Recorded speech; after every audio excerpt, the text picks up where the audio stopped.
तो finally moon night का episode 4 आ चुका है और लिटरली इस एपिसोड से हॉरर वाइब आ रही थी मेरे को तो लिटरली ये एपिसोड हॉरर लगा।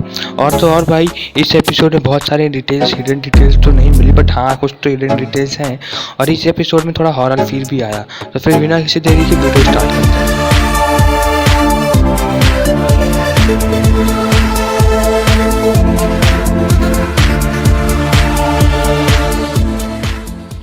एपिसोड की स्टार्ट एक गॉड से होती है जो कि खॉन्शू की मूर्ति को ले जाकर के बाकी गॉड्स के साथ रख देते हैं। और हमको पिछले भी बताया कि एक ही गॉड नहीं, बहुत सारे गॉड्स हैं जिनको पत्थर में कैद करके रखा गया है। और यहाँ पे भी दिखता है हमको 10 गॉड्स दिख रहे हैं जिनको पत्थर में कैद करके रखा गया है। यही थी इस एपिसोड के बाद। और लिटरली ये रियल लाइफ से भी लिया गया है, मार्वल ने रियल लाइफ से लिया है। और रियल लाइफ में भी इनके ऐसे बहुत सारे हमको स्टोन्स की मूर्ति देखने के लिए मिलती हैं जो कि हमको इसमें देखने के लिए मिली है। और ये मूर्ति इजिप्ट के गॉड्स की रहती थी। और एपिसोड के स्टार्ट में लायला हमको देखने के लिए मिलती है जब उसको रेगिस्तान में मार्क को खॉन्शू जब वो डे लेकर के आ रहा था, वो नाइट लेकर के आ रहे थे, तो वहाँ से हमको खॉन्शू बोलता भी है कि हमको मार्क को बताना कि मेरे को छुड़ाने आए। तो ये फिर यहाँ से इसको कुछ भी करके यहाँ से भागने लगती है और यहाँ से हैरो के गुंडे भी आ जाते हैं और यहाँ से भागते हुए हम वहाँ से भी निकलते हैं। जब वहाँ से निकलते हैं तो यहाँ पे एक हिडन डिटेल है doctor strange multiverse of madness से, जो इसकी कार पे आप देखने के लिए 42 और 98 अरेबिक लेटर में देखने के मिलेगा जब आप इसको राइट से लेफ्ट में पढ़ोगे। ये जब कॉमिक बुक रिलीज हुई थी, इसका नाम mark spectrum moon night addition 42 जो कि पब्लिश हुई थी 1982 की। इसकी स्टोरी कॉम्प्लिकेटेड है, बट इसके टाइटल के हिसाब से देखा जाए तो इसका टाइटल था मल्टीवर्स ऑफ मैडनेस। और ये अच्छी इसमें हमको मून नाइट के बहुत सारे वेरिएंट्स देखने के लिए मिलते हैं, तो ये अच्छा रेफरेंस था मून नाइट का। यहाँ पे जब जाते वक्त हमको एक गोट देखने के लिए मिलती है। इसके पहले भी हमको जब एक गोट देखने के लिए मिली थी जब स्टीवन बोलता है हैरो से कि वो दैट वाज अ गोट, और क्योंकि एमिट जो है वो क्रोकोडाइल है और उसको मीट खाने का पसंद है, इसलिए वो उसको देखने के लिए मिलता है। यहाँ पर लाला उससे बात करते हुए बोलती है कि तुमको यहाँ पे एक आपको टूल भी देखने के लिए मिलता है, जो टूल से हमको मेरे को लगता है कि ये टूल एंशिएंट इजिप्ट में हमको ममीफिकेशन के काम में आया था। और ममीफिकेशन के काम में आता था तो इसी से हमको ह्यूमंस के ब्रेन वगैरह निकालते थे। और ये म्यूजियम में भी 2500 मार्क स्टीवन बोलता है कि तुम इस ममीफिकेशन के काम आता है। और यहाँ से आपको 2 शेर देखने के लिए मिलते हैं जो कि एंशिएंट इजिप्ट में गार्ड का काम करते थे और उस गार्ड में प्रोटेक्टर होते थे कब्रों के। और यहाँ लायला लिखती है ई और ए लिखती है जो कि इजिप्शियन में एन और एली है, जो कि एन और एली है। और इसके फादर का नाम अब्दुल्ला एल फॉली है, उसी का रेफरेंस दिया है इसने। और यही हमको देखने के लिए मिलता है। और तो फिर आप जब इसकी डिटेल्स पे जाकर देखोगे तो मार्क बताता है कि मार्क बताता भी देता है कि उसके फादर के बारे में बात होती है और लाला पूछती है। और यहाँ पे हमको देखने के लिए ये भी मिलता है कि आई ऑफ ऑनर्स भी देखने के लिए मिलता है जो कि सिंबल रिप्रेजेंट करती है। और इसके बारे में सही से बताऊँ तो ये इसके लिए रिप्रेजेंट करती है वेल बीइंग, ह्यूमैनिटी और पोटेंश पावर्स को, और जो कि किंग्स के लिए रखी जाती थी।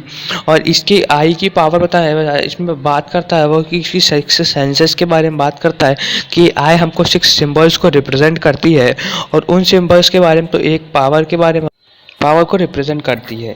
और यहाँ पे हमको जाकर के देखने के लिए मिलता है जो फ़ैरो की ममीफिकेशन बनाते थे फ़ैरोज़ के लिए, तो उन्हीं के हमको यहाँ पे एक देखने के लिए मिलता है। और फ़ैरोज़ के साथ हमको यहाँ पे बहुत सारे लोग भी देखने के लिए मिलते हैं, उनके गार्ड्स, उनके जानवर तक को दफन कर दिया जाता था ताकि अगली लाइफ में उनको कोई प्रॉब्लम ना हो अगले इसमें जाने के लिए। और यहाँ पर फ़ैरो वर्ड से तो वो दिक्कत मत लेना, क्योंकि एंशिएंट ग्रीक में जो किंग्स को होते थे उनके फ़ैरो में ला करके हमको रिप्रेजेंट करते थे कि उनको फ़ैरो बुलाया जाता था, जो कि एंशिएंट के किंग्स और क्यून होते थे। और यहीं से उसको स्टीवन को एक रास्ता मिलता है जो कि उसको हमको एक मेन कब्र में ले जाता है। और वहाँ पे जो एक फ़ैरो होता था वो उसके गार्ड का प्रोटेक्टर होता था, जो एक जिंदा हो जाता है और वहीं से उसको लायला को मारने लगता है। और वहीं पे लायला उसके हाथ में वेपन भी था, जो हमको वेपन बाहर देखने के लिए मिल रहा था। और उसी के थ्रू इस वेपन से वो ममीफिकेशन का काम करते थे। अब ममीफिकेशन के बारे में बोले तो ममीफिकेशन एक ऐसी प्रोसेस होती थी जिसमें इंसान को एक वेपन लेकर के उसके बॉडीज़ को निकाल करके इन मूर्तियों में डाल देते थे।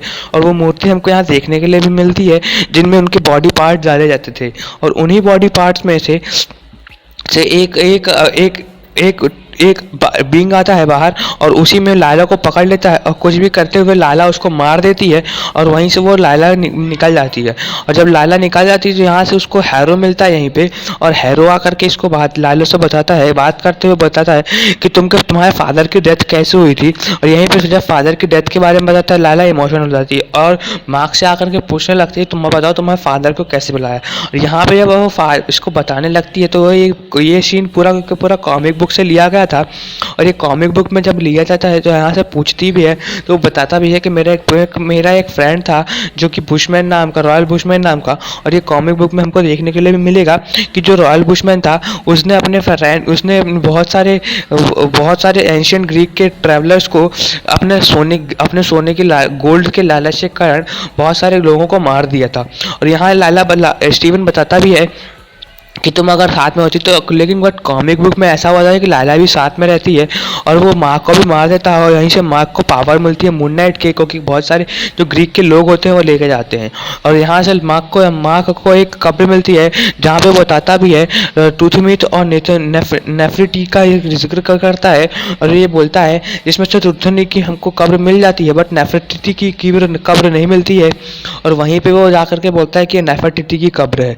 और यहीं पे जब वो जाकर के बोलता है कि यहाँ पे मैसेडोनियन लैंग्वेज में एक कुछ लिखा रहता है और ये हमको रेफरेंस देता है अलेक्जेंडर द ग्रेट का। ये हमको रेफरेंस सेम मिला है जैसे कि हमको लोकी की कॉमिक बुक सीरीज में हमको देखने के लिए मिला था। जैसे कि मार्वल ने हमको लोकी की सीरीज में हमको बताया था कि एक डीबी कूपर का एक बंदा रहता था जो कि ये मार्वल की कॉमिक बुक में लोकी की सीरीज में हमको देखने के लिए मिला था डीबी कूपर करके, उसी को मार्वल ने यहाँ पर रिप्रेजेंट करा है। यहाँ पर क्या आने के देखने के बाद हमको अलेक्जेंडर की कब्र में हमको एक सेम टाइप का स्कैरब मिलता है। जो स्कैरब हमको हैरो लेकर के इस कब्र को ढूंढ रहा था उसी कब्र में हमको सेम टाइप का स्क्रैबर मिलता है और वहीं से इसको मिलती है। और बट क्योंकि हमारे उसमें जो अवतार होते हैं वो सबकी वॉइस होते हैं तो उन्हीं की हलक में से वो मूर्ति निकालता है। और यहाँ पे हमको एक एक्स देखने के लिए मिलती है बट वो एक्स अलेक्जेंडर द ग्रेट की यूज़ नहीं करता था, वो स्वॉर्ड यूज़ करता था। और ये स्वॉर्ड हमको देखने के लिए मिलती है ग्राफिकन हॉक्स जो देखने के लिए मिलती है, जो मून नाइट की कॉमिक बुक सीरीज में हमको देखने के लिए मिली थी। और यहीं से एक हायरो आ जाता है, उनको मिल जाती है बट वो मूर्ति लेकर के लायला लेकर छुप जाती है और यहाँ पे हैरो जो होता है वो आर्थर को स्टीवन को गोली मार देता है।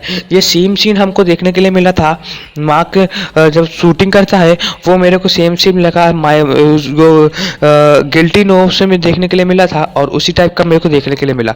और यहाँ पे जब वो होके उठता है तो ये सेम चीज़ हमको कॉमिक बुक में देखने के लिए मिली थी बट यहाँ पे वो बहुत सारे लोग भी आते हैं। सेम चीज़ हमको पागलों की तरह दिखाया गया है कि स्टीवन मेंटल हो चुका है।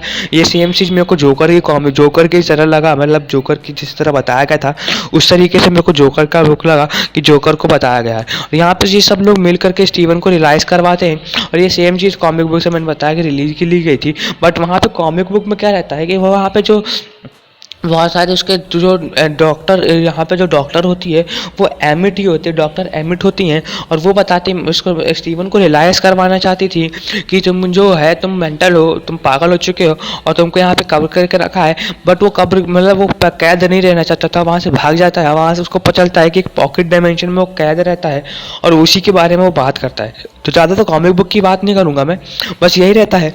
और मेन बात यहाँ पे पॉकेट डायमेंशन की रही रहती है, पॉकेट डायमेंशन में तो वो निकल जाता है। फिर यहाँ से हमको आता है तो यहाँ पे हमको देखने के लिए मिलता है कि ये उसकी एक मूवी का रेफरेंस मिलता है जिसमें वो डॉक्टर स्टीवन का बात करता है। और यहाँ पे डॉक्टर स्टीवन के बारे में बात करता है तो उनके बहुत सारे कॉलीग्स भी हमको देखने के लिए मिलते हैं जो कि यहाँ पे रहते हैं। और ये आदमी हमको सेम टर्क दिखने के लिए मिलता है जो क्रॉली रहता है, डॉक्टर जिससे स्टीवन बात करता रहता था पिछले एपिसोड्स में। हमको यहाँ पे जिसको डायना भी देखने के लिए मिलती है जो कि उसके पास सेम टॉय रहता है जो उसके फर्स्ट एपिसोड में उसके हाथ में रहता था। और दूसरा हमको यहाँ पे मून नाइट जो क्लॉक देखने के लिए मिलती है उसमें मून बना रहता है। और इसमें जो एक आंट लड़की रहती है जो पिछले एपिसोड में हमको पासपोर्ट बनाते हुए देखी थी लायला का, वो खॉन्शू का स्टैचू बना रही है जिसमें पिजन रहता है वो खॉन्शी किस में। और पिछले एपिसोड में उसमें मून नाइट ने बोला भी था कि खॉन्शू एक बर्ड की तरह रिप्रेजेंट करता है। और यहाँ पे जो ड्राइंग देखोगे तो आपको आई ऑफ एगोमोटो की रेफरेंस दिया है। और लायला के हाथ में जो आप स्टिकर देखोगे उसमें स्कैरब बना है। और यहाँ पे हमको सेम आर्ट देखने के लिए मिलता है, मून नाइट का टॉय देखने के लिए मिलता है। यहाँ पे उन गॉड एमिट की जगह यहाँ पे हमको हैरो डॉक्टर बना हुआ दिखता है जो कि मून नाइट को रियलाइज़ करवा रहा है स्टीवन को, मार्क को, क्योंकि इस वक्त मार्क उसके अंदर मार्क की पर्सनैलिटी है, तो उसको रियलाइज़ करवा रहा है कि तुम पागल हो। बट यहाँ पे हमको एमिट की और वो कब्र देखने और सेल देखने के लिए मिलता है, साथ में हमको वो पुलिस वाले भी देखने के लिए मिलते हैं जो पहले इसमें थे। और जब वहाँ से भागते वक्त उसको वहाँ पे एक टोंग में हमको देखने के लिए मिलता है कि उसके मार्क स्टीवन का भी पर्सनैलिटी बाहर निकाल लेता है, बट ये पता नहीं कैसे करा। और इसके यहाँ पे साथ में एक और हमको मम्मी दिखती है, जिसमें शायद जहाँ तक हो सकता है तो जैक लॉकली की पर्सनैलिटी हमको कैद दिखे, और यही पर्सनैलिटी देखने के लिए मिलती है। और यही पर्सनैलिटी हमको तो रेफरेंस भी दिया गया है पिछले वाले कुछ एपिसोड्स में। और यहाँ से भागते वक्त उसको एक गॉड देखने के लिए मिलती है। ये अच्छा रेफरेंस हो सकता है, जैसे कि हमको कुछ व्यूमर्स भी आ रहे थे कि यहाँ पे मून नाइट के गॉड है, और इस गॉड का नाम बोला जाए तो मैं बोल सकता हूँ कि इसमें ये गॉड जो है वो गुड गॉड है, मतलब गॉड ऑफ मतलब प्रिजन है, और ये लोगों को प्रोटेक्शन करती हैं जैसे चाइल्ड और बर्थ से। और यही था मून नाइट का मेंशन। और इसी यही रेफरेंस हमको देखने के लिए मिला है कि जो मून नाइट, यही रेफरेंस हमको थॉर लव एंड थंडर का देखने के लिए ये मिला कि जो थॉर लव एंड थंडर का रेफरेंस मिला है हमको इसमें, क्योंकि जो थॉर लव एंड थंडर का जो God of God and God butcher है वो शायद मून नाइट के कॉमिक इसमें टीवी सीरीज में लॉन्च हो। और यही हमको मून नाइट का एपिसोड 2 रिलीज हो जाएगी, यही देखने के लिए मिला था। इसी एपिसोड में हमको यही बहुत सारे रेफरेंस देखने के लिए मिले हैं। और बट हाँ, आगे जाकर के इस एपिसोड में थोड़ा हॉरर फील भी आ रहा है। मेरा व्यू ये था कि अगर इसमें थोड़ा और हॉररफिकेशन कर देते तो बहुत मज़ा आता, और आगे चल के देखने के लिए इसमें बहुत सारे गॉड्स भी देखने के लिए मिलेंगे मेरे को टीवी सीरीज़ में। यही था मून नाइट का एपिसोड 2 4 का रिव्यू। और अगर आप